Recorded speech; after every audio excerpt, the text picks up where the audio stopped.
So welcome to all of you in the course of manufacturing process. Today we are going to discuss classification of casting techniques. The first जो है आपका expandable molds. नाम से पता चल रहा है एक्सपेंडेबल मतलब कि वन टाइम यूजेज है. That means single product casting. तो इसके कुछ टाइप्स हैं. जैसे पहला देखते हैं, सैंड कास्टिंग हो गया, जो कि एक ही बार आप यूज कर सकते हो, बार बार यूज नहीं कर सकते. एक प्रोडक्ट के लिए एक बार, या फिर आप बैच में बना सकते हो, लेकिन बैच में जब बनाओगे तो केवल एक ही बार आप सेटअप रेडी कर सकते हो आप सैंड मोल्ड से.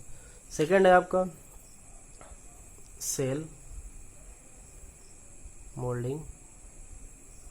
थर्ड इन्वेस्टमेंट मोल्डिंग, या बोल सकते हो कास्टिंग भी बोल सकते हो.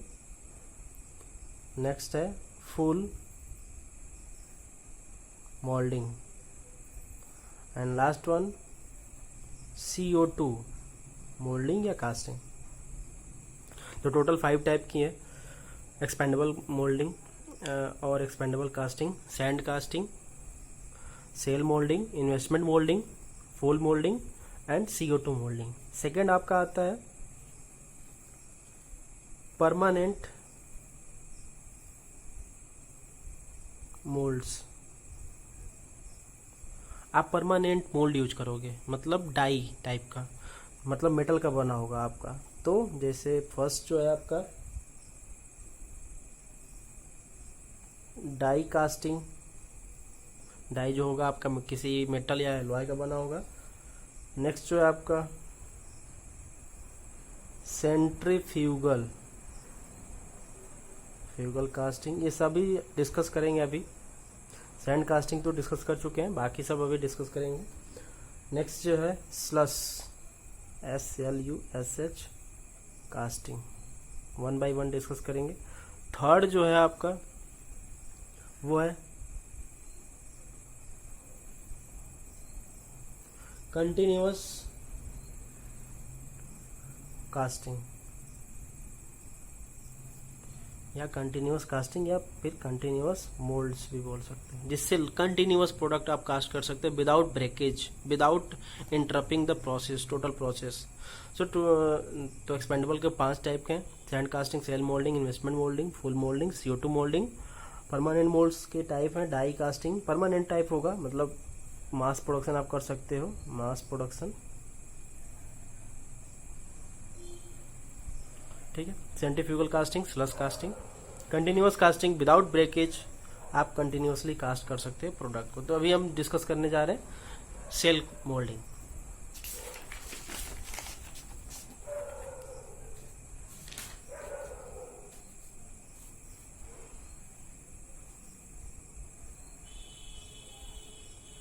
सेल मोल्डिंग या फिर सेल कास्टिंग भी बोल सकते हैं, ठीक है.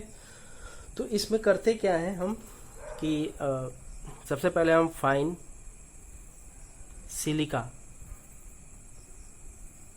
फ्लोर ले लेते हैं, फाइन सिलिका फ्लोर, और उसमें हम मिलाते हैं फिनोलिक रेजिन्स. तो फिनोलिक रेजिन होता क्या है? Phenol formaldehyde.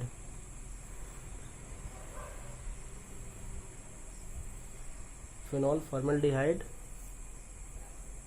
Urea formaldehyde plus alcohol. ये 3 चीज मिले होते हैं इसकी मोल्डिंग के लिए, मोल्डिंग प्रिपरेशन के लिए. तो सबसे पहले करते क्या है इसमें कि आपका जो पैटर्न होता है, तो उस पैटर्न के ऊपर की एक कोटिंग चढ़ाते हैं. उस पैटर्न के ऊपर इसकी एक कोटिंग चढ़ाते हैं, जिससे कि आपका एक लेयर बन जाता है मोल्ड का, जो कि आप उसको फिर उससे फिर मोल्ड बना सकते हो. तो एक देखते हैं एग्जांपल के थ्रू कि कैसे बनता है. तो जैसे आप ये देख लो, ये आपका मोल्ड हो गया, सॉरी पैटर्न है.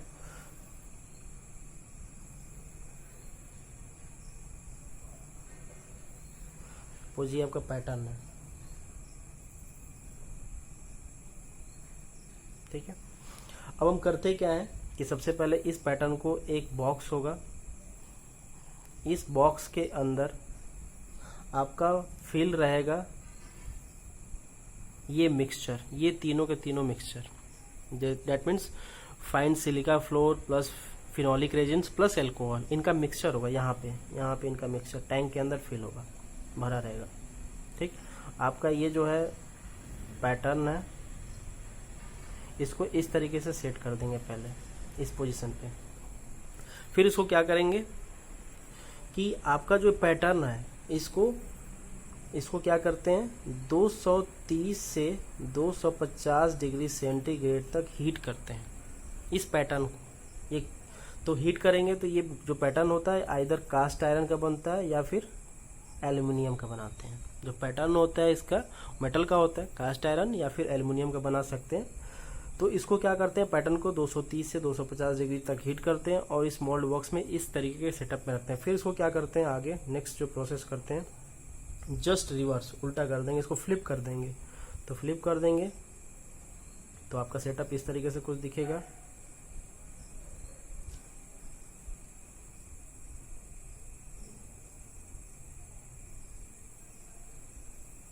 इस तरीके से दिखेगा।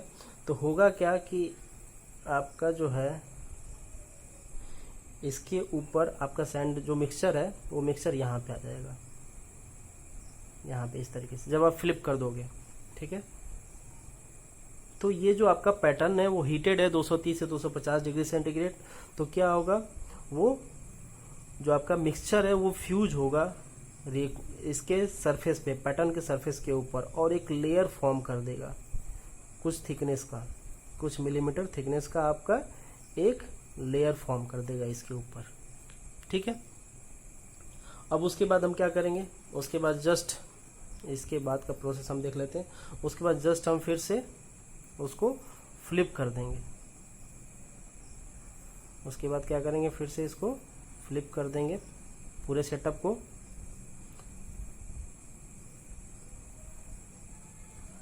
तो आपका जो पैटर्न बना, आपका जो मोल्ड बना वो इस तरीके का बना।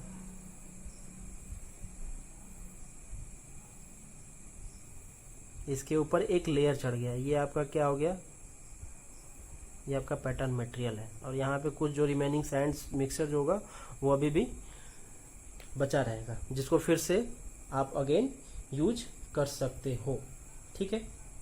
अब उसके बाद इस पीस को हम रिमूव कर लेंगे, अलग से सेपरेट कर लेंगे। जैसे फिगर देख लो आप फिर से,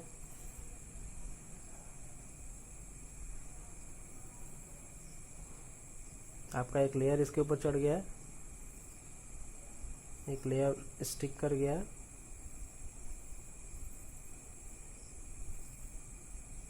अब इसको क्या करेंगे कि इसी पैटर्न के अंदर इजेक्टर पिन लगे होते हैं, ऐसा सेटअप होता है, इजेक्टर पिन लगे होते हैं, स्प्रिंग लोडेड होते हैं इजेक्टर पिन। तो जैसे ही आप इसको इजेक्टर पिन को पुश करोगे तो क्या होगा, आपका ये जो आपका मोल्ड बना है, ये जो आपका लेयर चढ़ा हुआ वो इसको छोड़ देगा, इसकी बॉडी को छोड़ देगा। तो उससे पहले हम और करते क्या है कि जब आपका ये मोल्ड इस पे अभी स्टिक है तभी इसको क्या करते हैं, 300 से 320 डिग्री सेंटीग्रेड तक हीट करते हैं, ताकि आपका जो मोल्ड बना है ये और स्ट्रांग और बाइंडिंग कैरेक्टरिस्टिक्स इसके अंदर आ जाए, बाइंडिंग स्ट्रांग हो जाए।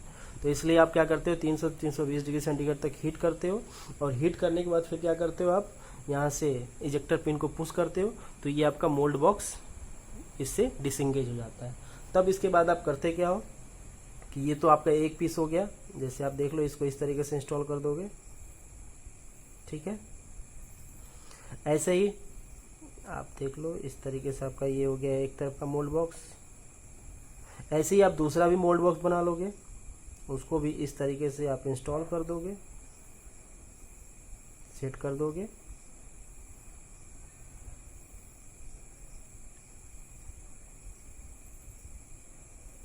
ये हो गया आपका मोल्ड। और फिर इसको एक पूरे से पूरे बॉक्स के अंदर रख के यहाँ पे आप क्या फिल करोगे, यहाँ पे आप जो नॉर्मल सैंड कास्टिंग में हमने पढ़ा है वो आप मिक्सचर, सैंड मिक्सचर आप फिल कर सकते हो इजली, ठीक है। या फिर वो भी मिक्सचर यूज कर सकते हो जो सैंड कास्टिंग में ब्रेक होने के बाद, कास्टिंग होने के बाद जो सैंड बचा रह गया, तो वो भी सैंड आप यूज कर सकते हो यहाँ पर फिलिंग के लिए। तो इस तरीके से आपका मोल्ड बन गया, just look like a shell. तो ये सेल की तरह दिख रहा है, इसलिए इसको कास्टिंग को क्या बोलते हैं, सेल कास्टिंग। तो एक चीज करते हैं क्या, यहाँ पे स्टिक करने के लिए एडेसिव यूज करते हैं, एक इन दोनों को स्टिक करने के लिए एक एडेसिव यूज करते हैं, एडेसिव मटेरियल लगाते हैं जो कि इन दोनों को होल्ड करके रखता है।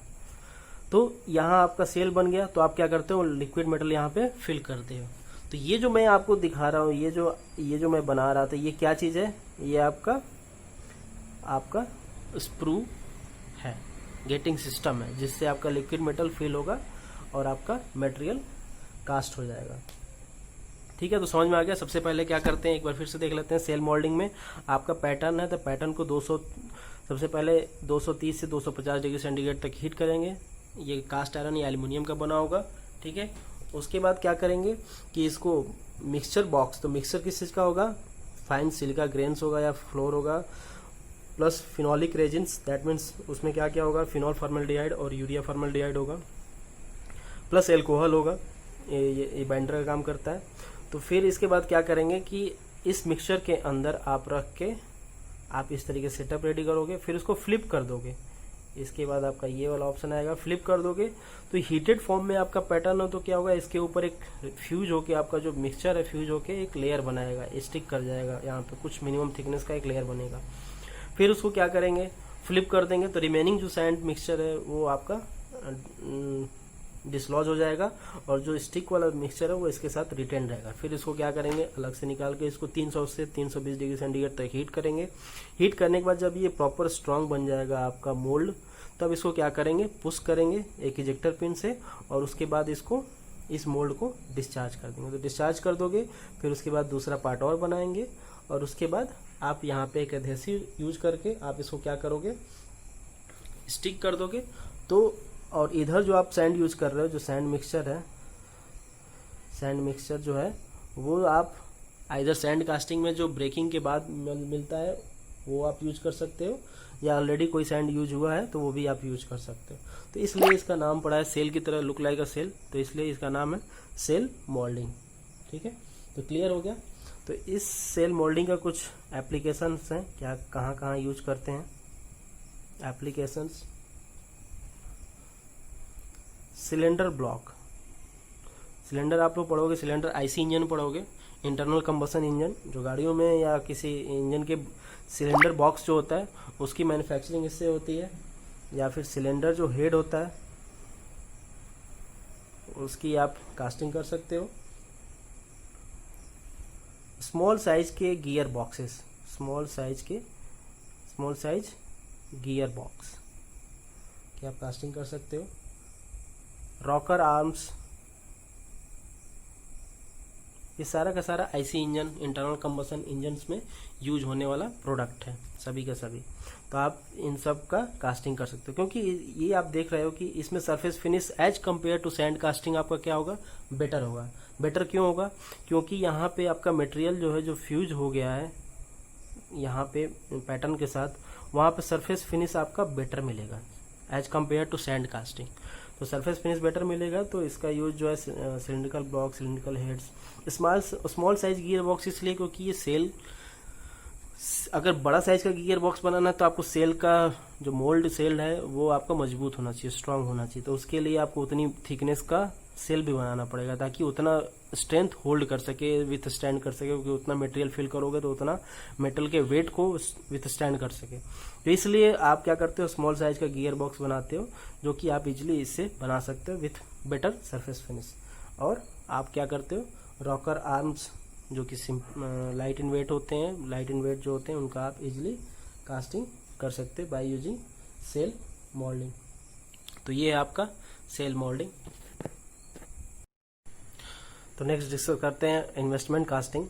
तो इन्वेस्टमेंट कास्टिंग में होता क्या है कि इन्वेस्टमेंट कास्टिंग से हम high surface finish,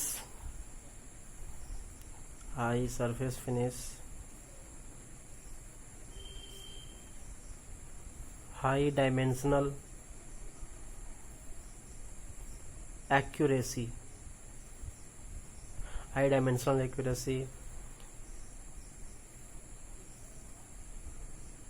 high precision,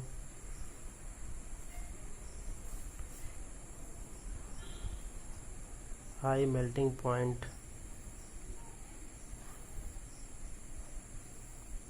material, इन सब की हम कास्टिंग कर सकते हैं। तो हमारा अगर रिक्वायरमेंट है कि हाई सरफेस फिनिश होना चाहिए, बेटर सरफेस फिनिश हो, डायमेंशनल एक्यूरेसी आपका बेटर हो, प्रिसीजन आपका बेटर हो, हाई मेल्टिंग पॉइंट मटेरियल को भी अगर कास्ट करना है, तो आप इस मेथड से आप इजली हाई मेल्टिंग पॉइंट बोल लो, हाई स्ट्रेंथ मटेरियल्स, अगर इन सब की कास्टिंग करना है, हाई स्ट्रेंथ मटेरियल हो, हाई मेल्टिंग पॉइंट मटेरियल हो, प्रिसीजन आपको ज़्यादा चाहिए, डायमेंशनल एक्यूरेसी आपको बेटर चाहिए, सरफेस फिनिश आपको बेटर चाहिए, तो आप इस तरीके आप इन्वेस्टमेंट कास्टिंग प्रेफर कर सकते हो। तो इसमें होता क्या है कि इसमें जो पैटर्न यूज करते हैं, पैटर्न वो बना होता है वैक्स का, वैक्स जो मोम बोलते हैं, वैक्स का बना होता है। तो सबसे पहले हम पैटर्न बनाते हैं। तो पैटर्न कैसे बनाते हैं? तो पैटर्न सबसे पहले आप पैटर्न बनाओगे, जैसे एग्जांपल ले लेते हैं।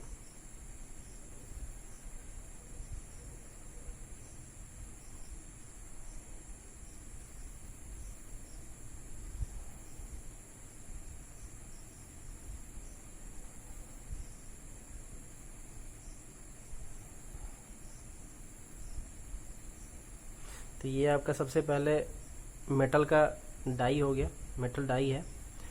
इसके अंदर आप क्या फिल करोगे? वैक्स, वैक्स इसके अंदर फिल करोगे। यहाँ पे लगा होता है इजेक्टर पिन, इसको डिसएंगेज करने के लिए, ठीक है। तो यहाँ पे आप जैसे ही वैक्स फिल करोगे, ये पूरा मोल्ड बॉक्स फिल होगा। मोल्ड बॉक्स फिल होगा तो आपका वैक्स जैसे ही सॉलिडिफाई होगा तो आपका ये पार्ट जो होता है डिसएंगेज हो जाता है, इसको रिमूव करोगे। इसको जैसे ही आप प्रेस करोगे इजेक्टर पिन को, तो ये जो पार्ट है, फर्स्ट पार्ट डाई का और सेकंड पार्ट डाई का, तो दूसरा पार्ट जो डाई का है वो ऑटोमेटिक डिसएंगेज हो जाएगा। बचेगा कि आपका फर्स्ट पार्ट और आपका वैक्स इसके साथ इंगेज रहेगा। तो वैक्स को आप किसी टूल से आप इसको रिमूव कर सकते हो। तो सबसे पहले आपने क्या किया? वैक्स का पैटर्न बनाया। जैसा आपको प्रोडक्ट चाहिए वैसा आप सबसे पहले वैक्स को मेल्टेड फॉर्म में लाओगे, यहाँ से इस डाई के अंदर फिल करोगे तो आपका वैक्स का पैटर्न बन जाएगा। तो सबसे पहले आपको क्या मिल गया? फिर सॉलिड वैक्स मिल गया, ये आपको सॉलिड वैक्स, ठीक है। तो आप सबसे पहले आपको वैक्स मिल गया। तो अब क्या करोगे आप? अब इस प्रोडक्ट से, इस प्रोसेस से हम करते क्या है कि एक साथ कई प्रोडक्ट आप एक ही बैच में, एक ही साथ में आप बना सकते हो। वो कैसे बना सकते हैं? हमने पढ़ा हुआ है गेटेड पैटर्न। तो ये इससे छोटे छोटे प्रोडक्ट बनाते हैं। इस इन्वेस्टमेंट कास्टिंग से छोटे छोटे प्रोडक्ट्स आप बना सकते हो। तो जितने आप पैटर्न बनाए उसको आप गेटिंग सिस्टम पे आप इंगेज्ड अटैच कर दोगे गेटिंग सिस्टम से। जैसे हमने गेटेड पैटर्न में पढ़ा था, सेम वैसे ही आप इसको अटैच कर दोगे पूरे गेटिंग सिस्टम के साथ। तो गेटिंग सिस्टम भी जो बना होगा वो भी आपका वैक्स का ही होगा, वैक्स मटेरियल का ही होगा, वो भी आपका वैक्स मटेरियल का ही बना होगा। तो इस तरीके से आप पूरे के पूरे सिस्टम को गेटिंग सिस्टम में आप अटैच कर दोगे।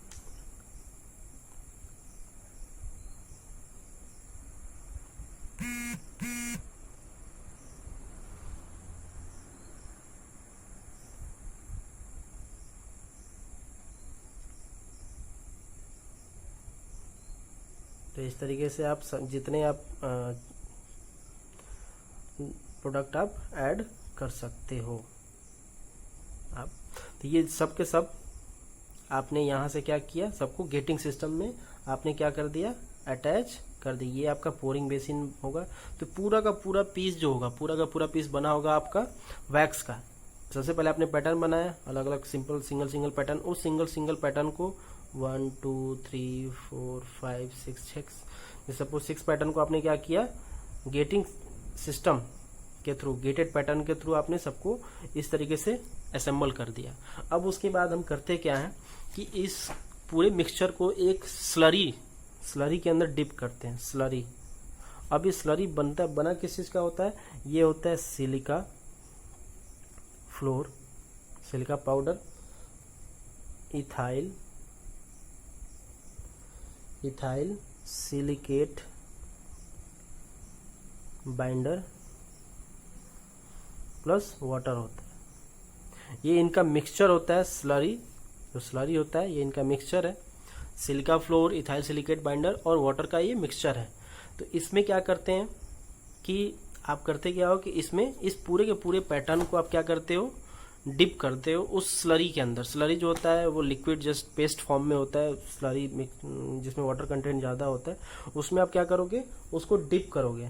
तो डिप करोगे, एक बार डिप करोगे, फिर उसको वापस रिट्रैक्ट करोगे, वापस डिप स्लरी से बाहर ले आओगे। फिर उसके बाद फिर क्या करोगे, फिर उसके ऊपर क्या करते हैं कि सेरामिक्स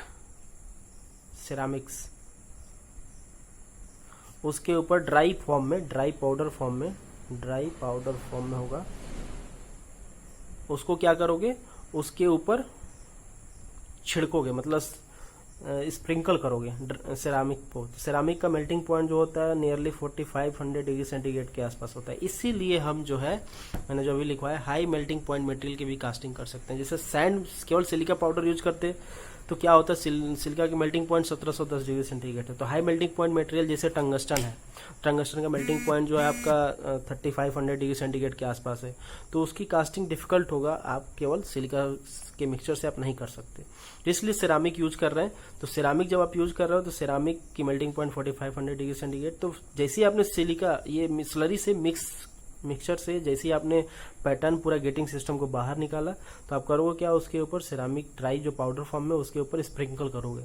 फिर उसके बाद क्या करोगे, एक लेयर फॉर्म हो जाएगा उस पूरे पैटर्न के ऊपर। फिर उसके बाद अगेन डिप करोगे, फिर उसके बाद डिप करने के बाद थोड़ा टाइम बाद फिर वापस निकालोगे, फिर उसके बाद उसके ऊपर ड्राई सेरामिक आप स्प्रिंकल करोगे।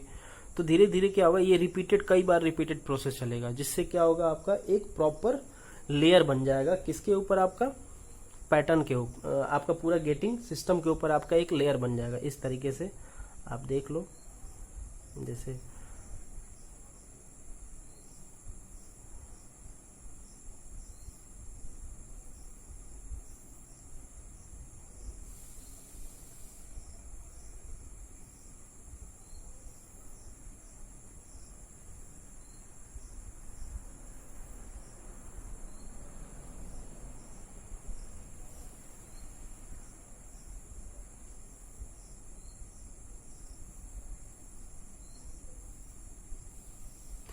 तो ये हो गया आपका गेटिंग सिस्टम था, जिसके ऊपर एक प्रॉपर एक आपका लेयर फॉर्म हो जाएगा,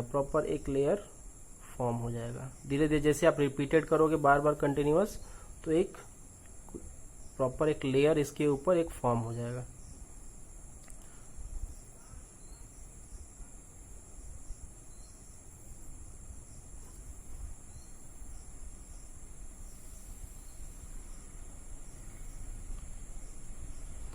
तो जो आपका एक तरीके का मोल्ड एक तरीके का प्रिपेयर हो जाएगा।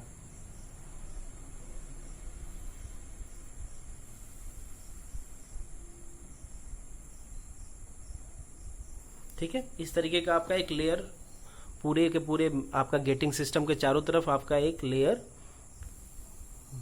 स्लरी का और सेरामिक का एक मोल्ड प्रिपेयर हो जाएगा। अब इसके बाद क्या करते हैं, इसको जस्ट फ्लिप कर देते हैं उल्टा, मतलब ये जो होगा इसको जस्ट फ्लिप कर देंगे और इसको हीट करेंगे। तो हीट करेंगे तो क्या होगा, आपका जो ये जो स्लरी का मिक्सचर है, जो आपका मोल्ड बना है, उसकी स्ट्रेंथ इंक्रीज होना स्टार्ट होगा, क्योंकि बाइंडिंग प्रॉपर्टी स्टार्ट हो जाएगा। जो बाइंडर है, ये थाइल सिलिकेट बाइंडर है, ये एक्टिवेट होना स्टार्ट होगा और उसको मजबूत करेगा आपका मोल्ड को। फिर क्या होगा कि जो वैक्स है, जैसे ही धीरे धीरे हीट करोगे तो वैक्स क्या होगा, धीरे धीरे मेल्ट होना स्टार्ट होगा। तो वैक्स जो है आपका मेल्ट होना स्टार्ट हुआ, और इस गेटिंग सिस्टम से होता हुआ जैसे ही आपने फ्लिप किया हुआ है, तो जस्ट पूरा का पूरा वैक्स धीरे धीरे आपका बाहर निकल आएगा। तो जैसे ही धीरे धीरे बाहर निकलेगा तो क्या होगा, आपका पूरा का पूरा मोल्ड कैविटी प्रिपेयर हो जाएगा विथ गेटिंग सिस्टम, जिसमें स्प्रू भी होगा, रनर, गेट सब कुछ है, आपका प्रोडक्ट भी है, मोल्ड भी है। तो इस तरीके से आपका मोल्ड कैविटी प्रिपेयर हो जाएगा। तो आपका जो वैक्स जो है, तो इस तरीके से वैक्स जो है आपका क्या होगा, बाउंड्री पे जहाँ पे वैक्स था मोल्ड के अंदर यहाँ पे, तो यहाँ पे सरफेस फिनिश बिल्कुल बेटर होगा, बहुत ही ज़्यादा सरफेस फिनिश बेटर होगा as compare to sand casting और सेल कास्टिंग, उससे ज़्यादा बेटर होगा। तो इसलिए आप फिर क्या करोगे, आप फिर इसको फ्लिप करोगे और उसमें क्या करोगे, जो भी मटेरियल आपको कास्ट करना है उसको पोर करोगे। जब पोर करोगे तो मटेरियल धीरे धीरे पोरिंग के बाद सॉलिडिफाई होगा, और आफ्टर सॉलिडिफिकेशन आप क्या करोगे, पूरे मोल्ड बॉक्स को ब्रेक करोगे और आप प्रोडक्ट को पीसेस में कट करके आप रिमूव कर लोगे। तो इसका जो नाम है इन्वेस्टमेंट कास्टिंग, इसको लो कॉस्ट वैक्स या फिर लॉस वैक्स कास्टिंग भी बोलते हैं, क्योंकि वैक्स जो है लॉस हो जाता है। तो जो वैक्स है आप उसका मेल्टेड फॉर्म में फिर से मिल गया तो फिर से आप रीयूज कर सकते हो उस वैक्स को। तो आपका जो वैक्स है वो आप इस तरीके से आप रिमूव कर लेते हो। प्लस इन्वेस्टमेंट नाम इसका इसलिए पड़ा क्योंकि इसमें आप सेरामिक मोल्ड यूज कर रहे हो। सेरामिक मोल्ड, सेरामिक्स जो होता है बहुत कॉस्टली होता है, तो इसका जो मोल्ड आपका प्रिपरेशन कॉस्ट है वो हाई है, इसलिए इस कास्टिंग को इन्वेस्टमेंट कास्टिंग बोलते हैं, क्योंकि इसमें मोल्ड का खर्चा जो है ज़्यादा होता है। तो आपको अगर सरफेस फिनिश बेटर चाहिए, सरफेस फिनिशिंग बेटर चाहिए, हाई मेल्टिंग पॉइंट मटेरियल को कास्ट करना है, ठीक है, सरफेस फिनिश बेटर चाहिए, डायमेंशनल एक्यूरेसी बेटर चाहिए, तो आप इस कास्टिंग से आप करते हो कास्ट प्रोडक्ट। तो ये जो कास्टिंग है, इन्वेस्टमेंट कास्टिंग, बहुत सालों से यूज होता आ रहा है, क्योंकि इसका प्रूफ है, क्योंकि प्राचीन काल में, एंशियंट टाइम में जो आपका मूर्तियाँ जो बनती थी, वो उसकी सरफेस फिनिश जो है वहीं उसका एविडेंस है कि उस समय भी इन्वेस्टमेंट कास्टिंग यूज हुआ करता था। तो इन्वेस्टमेंट कास्टिंग में आपका जो पैटर्न है वो वैक्स का बना होता है, जो कि आपका एक्सपेंडेबल है, उसको आपने क्या किया, उसको रिमूव कर लिया, फिर उसको अगेन यूज कर सकते हो। और इसका नाम इन्वेस्टमेंट इसलिए पड़ा क्योंकि आप सेरामिक का मोल्ड यूज कर रहे हो जो कि कॉस्टली पड़ता है, इसलिए इसका नाम है इन्वेस्टमेंट कास्टिंग। अब इसके एप्लीकेशंस क्या क्या हैं,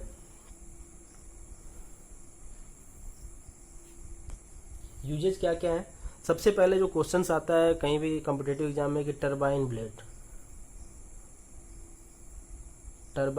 जो होता है, टरबाइन ब्लेड की कास्टिंग जो है हम करते हैं इन्वेस्टमेंट कास्टिंग से। टरबाइन ब्लेड के ऊपर सरफेस फिनिश जो होता है बहुत ही बेटर होता है, क्योंकि टरबाइन ब्लेड में थोड़ा सा भी अगर डिफेक्ट है तो पूरा का पूरा आपका टरबाइन ब्रेक हो सकता है, तो पूरा का पूरा सिस्टम ही शट डाउन हो सकता है।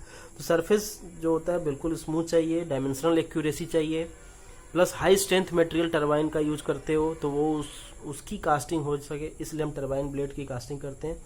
दूसरा जो है आपका गोल्ड ऑर्नामेंट्स, जो ज्वेलरीज बनाते हैं, सरफेस फिनिश आप देखते हो उसमें बहुत ही बेटर होता है। तो सरफेस फिनिश बेटर होता है, प्लस इंट्रिकेट शेप्स के लिए आप यूज करते हो, या बोल सकते हो कि कॉम्प्लेक्स शेप्स के लिए आप इन्वेस्टमेंट कास्टिंग यूज कर सकते हो। तो गोल्ड ज्वेलरीज जो होते हैं उसकी कास्टिंग जो है आप इन्वेस्टमेंट कास्टिंग से कर सकते हो। तीसरा जो है जो सर्जिकल इंस्ट्रूमेंट है, surgical instruments, of course surgical instruments है, सरफेस फिनिश बेटर चाहिए, प्लस मटेरियल डिफरेंट होगा। फोर्थ जो है आपका मेडिकल इम्प्लांट में यूज होता है, जो इम्प्लांट बॉडी के अंदर कोई मटेरियल कोई इम्प्लांट जो करते हैं वो अगर मटेरियल यूज हो रहा है तो उसकी कास्टिंग जो है, क्योंकि सरफेस फिनिश बेटर चाहिए होता है, एक्यूरेसी बेटर चाहिए, तो उसके लिए आप इन्वेस्टमेंट कास्टिंग यूज करते हो। और एक एप्लीकेशन और है कि air jet engine parts, air jet का इंजन पार्ट्स की कास्टिंग करते हैं। तो और भी एप्लीकेशंस है, अभी के लिए बस इतना काफ़ी है। तो सबसे ज़्यादा इंपॉर्टेंट जो है टरबाइन ब्लेड्स की कास्टिंग इससे करते हैं, गोल्ड ऑर्नामेंट्स हो गया, सर्जिकल इंस्ट्रूमेंट्स हो गया। अब इसकी क्यों करते हैं, क्योंकि सरफेस फिनिश जो होता है बहुत ही बेटर होता है, कॉम्प्लेक्स शेप की कास्टिंग कर सकते हो, प्रिसीजन बेटर होता है, डायमेंशनल एक्यूरेसी बेटर होता है, हाई मेल्टिंग पॉइंट मटेरियल की कास्ट कर सकते हो, और हाई स्ट्रेंथ मटेरियल की कास्टिंग आप इससे कर सकते हो, क्योंकि इसमें सिरामिक्स का मोल्ड यूज कर रहे हो जिसकी मेल्टिंग पॉइंट 4500 डिग्री सेंटीग्रेड है, तो आप उससे नीचे के मटेरियल की आप कास्टिंग इजिली कर सकते हो। ठीक है। तो ये आपका इन्वेस्टमेंट कास्टिंग। तो नेक्स्ट जो है डिस्कस करते हैं फुल मोल्डिंग या casting. Full moulding third type. तो इसमें यूज क्या करते हैं, इसमें पैटर्न जो यूज करते हैं वो किस किस मटेरियल का बनता है देख लेते हैं। पॉली स्टायरीन, पॉली स्टायरीन का हो सकता है, पॉली यूरेथीन फोम का हो सकता है, पीवीसी हो सकता है, रबड़ हो सकता है, इपॉक्सी यूज कर सकते हैं और सकता है। तो इसमें जो पैटर्न का मटेरियल होता है पॉलीस्टायरीन, पॉलीयूरेथीन फोम, पीवीसी, रबड़, इपॉक्सी, तो प्लास्टिक मटेरियल्स के पैटर्न बनते हैं। तो पैटर्न सबसे पहले आपने पैटर्न सपोज बना लिया इन मटेरियल्स का। तो इन मटेरियल का पैटर्न बना के आप क्या करोगे, इसके ऊपर ये आपका पैटर्न हो गया, इसके ऊपर मोल्ड बॉक्स आप रख दोगे। ठीक है, मोल्ड बॉक्स में आप क्या करोगे, आप फिल करोगे। यहाँ पे सैंड मिक्सचर फिल नहीं करना, यहाँ पे फिल करना है plaster of Paris, that is Gipson. तो प्लास्टर ऑफ पेरिस आप यूज करोगे इस यहाँ पे, उसके ऊपर पूरा फिल कर दोगे। फिर उसके बाद क्या करोगे, उसको फ्लिप करके इसके ऊपर आप देख लो, ये हो गया आपका ड्रैग बॉक्स, जिसमें आप इसको जब फ्लिप करोगे तो इस तरीके से दिखेगा। फिर इसके ऊपर एक और बॉक्स रखोगे, कोप बॉक्स, और उसमें आप क्या प्रिपेयर करोगे, स्प्रू एंड राइजर इंस्टॉल करोगे। तो ये हो गया आपका कैविटी और ये हो गया आपका पैटर्न, ये हो गया आपका मोल्ड प्रिपेयर।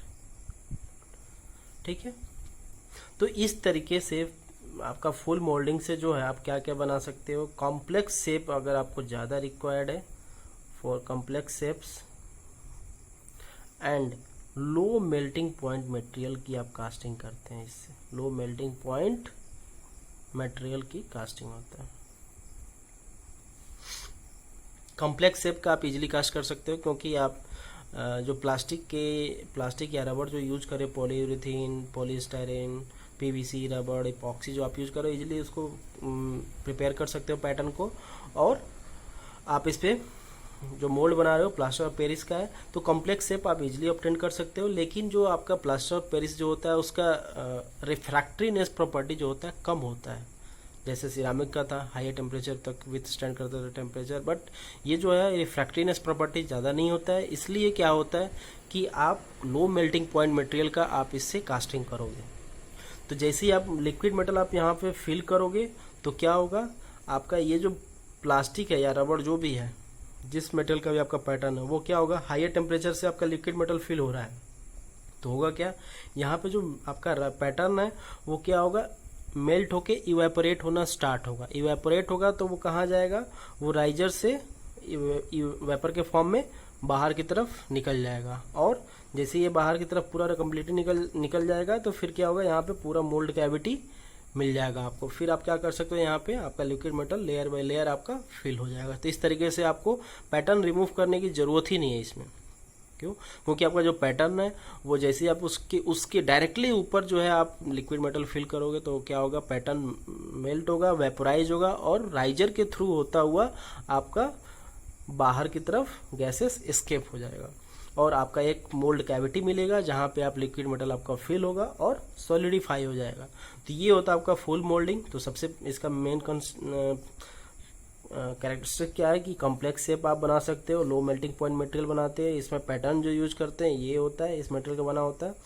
और आपका जो मोल्डिंग सैंड की प्लेस पे क्या यूज करते हैं, प्लास्टर ऑफ पेरिस का यूज करते हो, जिसकी रिफ्रैक्टिवनेस कम होता है, इसलिए हम लो मेल्टिंग पॉइंट मटेरियल की कास्टिंग कर पाते हैं।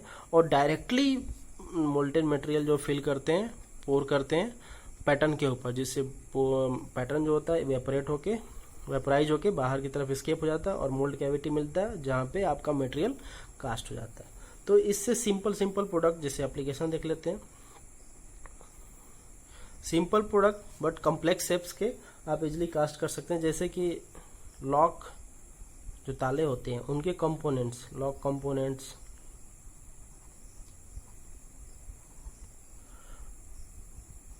डोर फिटिंग्स बना सकते हो, और स्मॉल साइज के mechanical component, small size mechanical components आप इससे बना सकते हो। बट इससे जो सरफेस फिनिश मिलेगा वो आपको बेटर मिलेगा as compare to sand casting, but porosity इस केस में आपका कम होगा। प्लास्टर ऑफ पेरिस के केस में तो हो सकता है चांसेस, गैस डिफेक्ट होने के चांसेस मैक्सिमम होते हैं इस केस में, क्योंकि आपकी परमिएबिलिटी जो है वो कम होता है फुल मोल्डिंग में। तो ये है आपका टोटल फुल मोल्डिंग। तो नेक्स्ट जो है आपका CO2 मोल्डिंग है। तो CO2 मोल्डिंग बेसिकली एक अलग टाइप का मोल्डिंग नहीं है, वो जो आपका सैंड मोल्ड होता है, सैंड कास्टिंग में जो सैंड आपने मोल्ड प्रिपेयर किया है उसकी मॉडिफिकेशन के लिए यूज करते हैं। तो मॉडिफिकेशन में हम करते क्या है, जैसे अगर सैंड कास्टिंग से आपको हैवी पीसेस की कास्टिंग करना, हैवी ऑब्जेक्ट, हैवी प्रोडक्ट की कास्टिंग करना, तो उसके लिए आपको जो मोल्ड है उसकी हार्डनेस और स्ट्रेंथ सफिशिएंट चाहिए ताकि वो उस बिगर साइज को विथस्टैंड कर सके उसका मोल्ड। तो मोल्ड या कोर की हार्डनेस इंक्रीज करने के लिए हम क्या करते हैं, CO2 मोल्डिंग करते हैं, जिसमें हम CO2 गैस जो है वो फ्लो कराते हैं आपके मोल्डिंग सैंड से, जिससे कि होता क्या है कि सैंड मिक्सचर के अंदर हम सोडियम सिलिकेट Na2SiO3, ये जो सैंड मिक्सचर आप सैंड कास्टिंग में जो पढ़े उसमें सैंड मिक्सचर जो है 2 से 4% हम ऐड कर देते हैं। ठीक है, जब 2 से 4% आप ऐड कर दोगे तो जब उसके अंदर जब आप मोल्ड प्रिपेयर करने के बाद जब आप उसमें कार्बन डाइऑक्साइड गैस फ्लो कराओगे तो होता क्या है कि सिलिका जेल बनता है और Na2CO3 फॉर्म होता है। ये जो सिलिका बन रहा है सिलिका जेल है, जेल के फॉर्म में होता है। यही सिलिका जेल जो है हाई बाइंडिंग प्रॉपर्टी प्रोवाइड करता है मोल्ड को, जिससे क्या होता है कि बॉन्ड जो है उस सैंड के बीच में बाइंडिंग जो है ज़्यादा बेटर हो जाता है as compare to previous one, जिससे क्या होगा आप heavy structure, heavy size, heavy product की आप इजीली कास्टिंग कर सकते हो। तो इसमें जैसे आपका देख लो, आपका ये बॉक्स हो गया कोप एंड ड्रैग बॉक्स, ये आपका सपोज कैविटी है,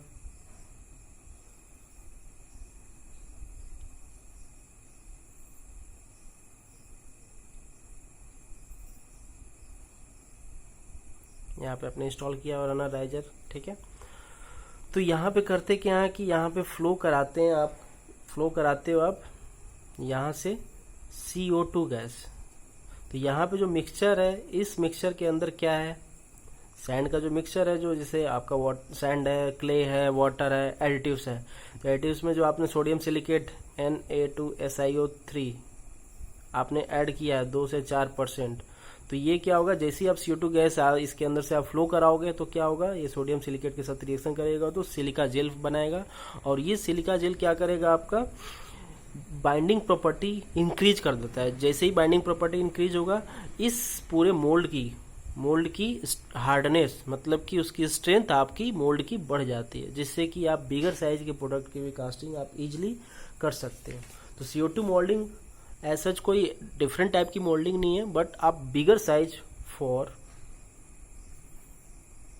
हैवी प्रोडक्ट और बिगर साइज प्रोडक्ट की कास्टिंग आप इजीली कर सकते हो। किससे, CO2 मोल्डिंग से, जिससे क्या ये करता क्या है कि आपकी हार्डनेस एंड स्ट्रेंथ दोनों को इंक्रीज कर देता है, बढ़ा देता है। हार्डनेस और स्ट्रेंथ को ये CO2 गैस की वजह से क्या होता है, सिलिका जेल फॉर्म होता है, और वो सिलिका जेल क्या करता है, इसकी हार्डनेस और स्ट्रेंथ को इंक्रीज कर देता है, जिससे कि आप बिगर साइज के प्रोडक्ट भी कास्टिंग कर सकते हो। जैसे कि एग्जांपल एप्लीकेशन देख लेते हैं, क्या क्या कर सकते हैं एप्लीकेशंस। जैसे मशीन, टूल, बेड। जैसे आपका लेथ मशीन हो गया, लेथ का बेड हो गया, जो नीचे का बेड पोर्शन होता है, जो हैवी स्ट्रक्चर होता है, सिंगल पीस में कास्टिंग होता है, उस प्रोडक्ट की कास्टिंग आप इजीली कर सकते हो। शेपर मशीन, हैवी मशीन से जिसका बेड जो पार्ट है, जो सबसे ज़्यादा बल्की पार्ट होता है, उसकी आप रोबस्ट पार्ट होता है, उसकी आप इजीली कास्टिंग आप इससे कर सकते हैं। टरबाइन हाउसिंग हो गया, जो हैवी पार्ट्स है उसकी आप इजीली कास्टिंग कर सकते हैं। रोड रोलर हो गया, तो आप इनकी इजीली कास्टिंग, आप इस रोड रोलर जिनकी साइज बहुत ही ज़्यादा होता है, तो आप इनकी कास्टिंग इजीली कर सकते हो। तो CO2 कास्टिंग में करते क्या है कि हम सिलिका जेल का फॉर्म करते हैं, जिससे कि silica gel binding property provide करता है, और वो उसी बाइंडिंग प्रॉपर्टी से मोल्ड का जो है हार्डनेस और स्ट्रेंथ इंक्रीज कर जाता है, जिससे आप उसी सैंड मोल्ड से आप प्रिपेयर कर सकते हो बिगर साइज की प्रोडक्ट की कास्टिंग आप इजीली कर सकते हैं। तो ये आपका CO2 मोल्डिंग।